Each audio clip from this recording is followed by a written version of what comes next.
Another fan question. I'm so excited.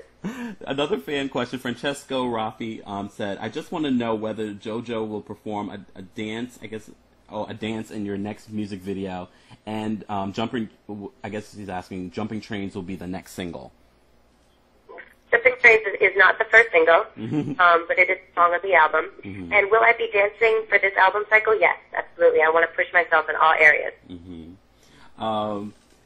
I'm trying to pick the best questions. There's a lot of questions here. This is a common question a lot of people are asking me. Please ask JoJo about Brandy, because I never heard her speak about her influence. That would be interesting. That comes from Tariq Singh's. It's a good question. I mean, to deny Brandy's influence would be a lie. It's foolish. I mean, Brandy is one of the most incredible vocalists of this generation. Mm-hmm. But did I grow up studying or listening to her in that way? Honestly, no. But did I always respect her talent? Mm-hmm. Oh, 1,000%. Mm-hmm. But I'd listen to different people. But to run into her every time we see each other, there's so much love, there's so much respect, and her gift is undeniable. Actually, another question in regards to Brandy, and this comes from Data in New Zealand. He says, how did Timbaland's Shock Value 2 collabo come about, and what does she think of Brandy's rap persona, Brand New? I think it's actually really fresh. I think that she really pulls it off, and whenever I see her performing as Brand New live, I think it's pretty fly. Mm-hmm. So the Shock Value 2 collaboration came about because my manager has known Timbaland for years, and Timbaland used to be a label mate on Black Round, so there's a long, illustrious, crazy history there. Mm-hmm. So one day we got in the studio, we were going to play him some records, and it so happened that he really liked them. Mm-hmm. Said, I'd like to play you some stuff from my album. And then he asked me, do you want to get on this track? And I said, yeah. So I was honored, I was shocked, I was just, it's freaking Timbaland. I couldn't believe it, so I felt so excited. And I ended up staying at the studio with him that very night and cutting 2 songs for his album. Wow.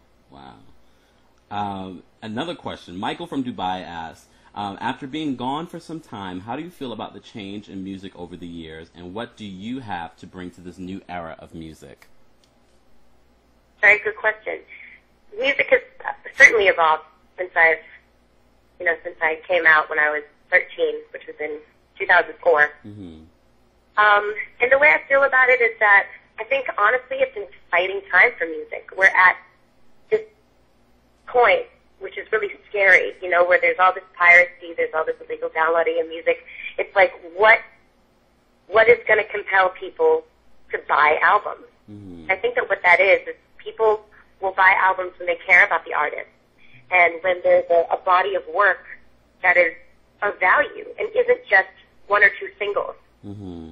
So that's really what I set out to do with this album. I wanted to give the fans something that they could listen to from beginning to end and kind of have them go on a journey. Mm-hmm. And I wanted it to be real and transparent and things like that. And yes, there's this whole, dance and electronic movement going on, and I think that's very exciting also when it's done right. I think there's some really, really dope sounds and dope producers that are doing really cool things. And then on the flip side of that, there's real music going on right now. You look at Bruno Mars, you look at Adele, you look at Janelle Monáe, and I think that it's an exciting time in music because there's just no formula right now to what's going to win. You just don't know. You just don't know. And speaking of other music, what songs or albums do you have on repeat lately? Lately, I've been listening to John Mayer's live album called Where the Light Is. Really inspiring. Also, D'Angelo's Voodoo. That's a constant in my life every day. Wow. What else? I've been listening to Music Soul Child's new album. And what else? And Kanye's album. It's awesome. Most definitely. Anytime we have singers here on the show, and I know you're out in public right now, but could you sing a little something for your fans? Honestly, I'm outside of a hair salon, and there's bad people around, and they are going to think I am ridiculous if I do that. No, I really don't want to. No, sorry. No, it's fine. It's fine. The next time when you come back on the show, we'll have you sing a little song. Of course. Oh, yes, it's a deal. Cadence and Sean, and this was part of the reason I was like, oh my goodness, we have to get her on the show, Cadence and Sean, because they came on KempireRadio, and they really talked a lot about two artists that they felt are going to make a huge comeback in 2011, and those two artists were Brandy and JoJo. Can you tell us anything? Oh, well, go ahead. Can you tell us anything about your collaboration with those guys and your thoughts on what they just said, you know? Well, I have a lot of love for them and a great respect for what they're trying to bring to the game. And they're from Massachusetts, so, you know, we're hometown buddies. Mm-hmm. And it's really nice to see their growth because I remember them when they were in the inner city of Boston, you know, making beats and trying to get on and working with musicians from Berkeley that I worked with also. Mm-hmm. So it was really cool to see that they had moved to LA and were really making it happen. Yeah. And everything that they had, you know, talked about and dreamed about, you know, they were seeing it to fruition. Mm. So I think that they bring a different approach to creating songs, and I think that their approach is thoughtful and more musical than maybe the average cat. Mm-hmm. Most definitely. I want to kind of go back to your fan questions because I know they'll kill me if I don't cover some of these questions, and I don't want JoJo fans hunting me down. No. But in regards to touring, a lot of your fans were asking, you know, Juan Miguel said, hi, I'm writing you from Guatemala. I'd like to know if JoJo is planning to do an international tour. Yes, absolutely. And we don't have a schedule or anything like that because we want to get the first single and the video and obviously, you know, everything out before then. But the intention is most certainly to travel the world and do it in a way that we've never done it before, because I was a minor the last time I was out on tour. Yeah. So now, trust me, I'm going to work myself to the bone. I'm going to be everywhere.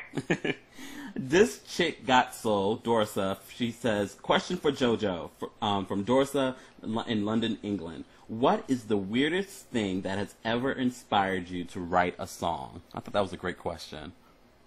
Oh, that's a really good question. Okay. I have the answer, actually.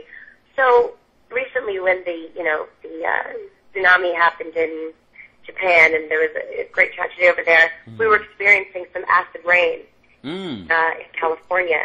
We were experiencing some acid rain, and I went outside, and my friend was like, don't go outside, it's raining, and it's acid rain, and it's gonna hurt you. And I was like, man, I don't care. I'm going outside.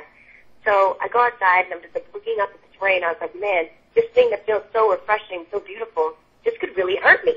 And then I looked at the damage that it did to my car the next morning, and there were like little droplets. They had left marks. So anyway, I wrote the song that day when I was in my car, and I wrote the song called Acid Rain. And I was just basically talking about this toxic relationship. And I'm saying it's going to burn real bad if you leave or if you stay. So let your love fall down to me like acid rain. Go ahead, JoJo. Thank you.